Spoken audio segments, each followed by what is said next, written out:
Hallelujah. खुदावंद के बबरकत फतामत और कुदूस नाम में आपके और आपके घरानों की सलामती हो। खुदावंद आप सबके साथ हो। मैं आपकी सिस्टर आपदा गोरी के पेज से आप सबसे मैं बात कर रही हूँ। खुदावंद आप सबके साथ हो। आज बड़ी अहम बात मैं लेके आई हूँ आपके सामने, क्योंकि जैसा कि आप सब जानते हैं इस बात को, कोई भी इस बात से नाजान नहीं है, क्योंकि ये सबको पता है इस चीज का। जैसे कि मोहम्मद खान गोट की बात मैं कर रही हूँ। मोहम्मद खान गोट में हद से ज्यादा जुल्म ढाया जा रहा है हमारे गरीब बहन भाइयों के ऊपर। बहुत मुश्किलों से उन्होंने घर ले लेके बनाए हुए हैं, और आज उनके साथ क्या हो रहा है।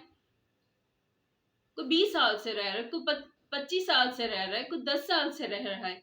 और आप जानते हैं हमारे लोगों को कितनी बेचारों की इनकम होती है, और वो बेचारे घर लेके बना के आधी रातों को आते हैं। बेटियां बहनें हमारी सोई होती हैं, उनको आके डिस्टर्ब किया जा रहा है, उनको परेशान किया जा रहा है। और हम कम नहीं है मसीह बहन भाई, पाकिस्तान में बहुत ज्यादा है हम, और बहुत अच्छे अच्छे ओहदों पे भी हैं।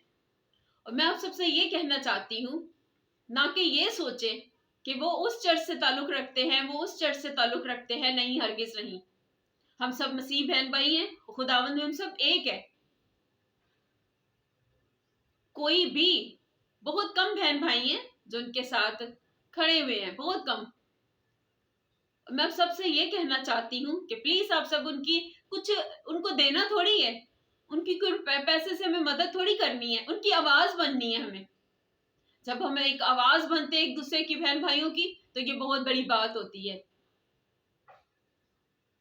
तो आप सबसे गुजारिश है इस चीज की कि आप सब उनकी आवाज बने। इस वीडियो को ज्यादा से ज्यादा वायरल करें, ताकि सारी दुनिया में जाए कि हमारे बहन भाइयों के साथ क्या हो रहा है। आए दिन उनको उठा के ले जाया जाता है, उनके ऊपर एफआईआर कटाई जाती हैं। वो बेचारे खाएं या कोर्टों कचहरियों की भुगते जाके पेशियां। और ये जो कुछ भी हो रहा है बहुत गलत हो रहा है।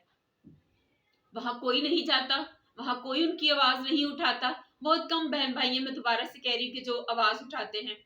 और माजरत से आप सब बहन भाइयों से ये कहना पड़ रहा है मुझे कि बहुत से हमारे बहन भाई हैं जो अच्छे ओहदों पे हैं, अच्छी पोस्टों पे हैं। उनकी आवाज बने, उनके साथ खड़े रहें। मैं समझ सकती हूँ कि किसी के पास टाइम नहीं है। आज हम लोगों ने खुद ही अपने आप को बहुत ज्यादा तंग करके रख लिया अपने घरों में, सच में। और किसी और के लिए टाइम नहीं है।